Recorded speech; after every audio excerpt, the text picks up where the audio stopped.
નમસ્કાર મિત્રો, YouTube channel ખેડૂત ઉત્સવમાં આપનું સ્વાગત છે। આજે તારીખ 24/5/2024 ને શુક્રવાર।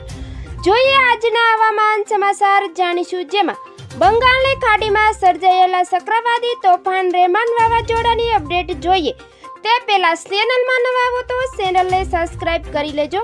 ભારતીય હવામાન વિભાગના જણાવ્યા મુજબ બંગાળની ખાડી પરનું લો પ્રેશર વિસ્તાર વધુ તીવ્ર બનશે। બંગાળની ખાડી પર બનેલું આ નિશા દબાણનું ક્ષેત્ર ઉત્તર પૂર્વ તરફ આગળ વધશે। આ પછી 36 થી 48 કલાકમાં વધુ મજબૂત થઈ ડિપ્રેશનમાં ફેરવાઈ જવાની સંભાવના છે। બંગાળની ખાડીમાં સાઉથ દિશામાં ગઈકાલે વેલમાર્ક લો પ્રેશર સર્જાયા પછી આજે સવારે બંગાળની ખાડીના મધ્ય ભાગમાં ડિપ્રેશન છવાઈ ગયું હતું। ત્યાં ડિપ્રેશન ગણતરીના કલાકોમાં જ આ સિસ્ટમ ડીપ ડિપ્રેશનમાં બદલાઈ ગઈ છે અને પ્રતિ કલાક 70 કિલોમીટર પ્રતિ કલાકની ઝડપે પવન ફૂંકાઈ રહ્યો છે।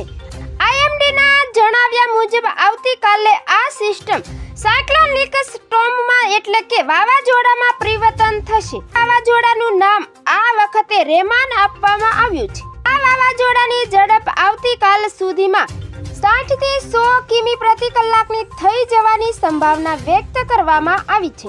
આ વાવાઝોડું બાંગ્લાદેશ પશ્ચિમ બંગાળ દરિયા કિનારે આગળ વધશે અને તારીખ 26ના રોજ તેની ઝડપ 100 થી 130 કિમી પ્રતિ કલાક વચ્ચે રહેશે।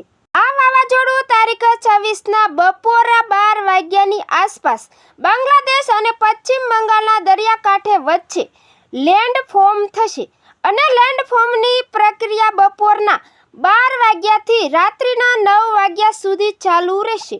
વાવાઝોડાના કારણે ઓડિશા, પશ્ચિમ બંગાળ અને દક્ષિણના અનેક ભાગોમાં ભારે વરસાદ પડશે।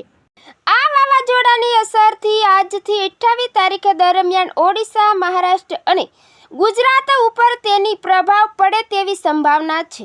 27 થી 28 તારીખ આજુબાજુ ગુજરાતમાં ભારે વરસાદની આગાહી પણ કરવામાં આવી છે।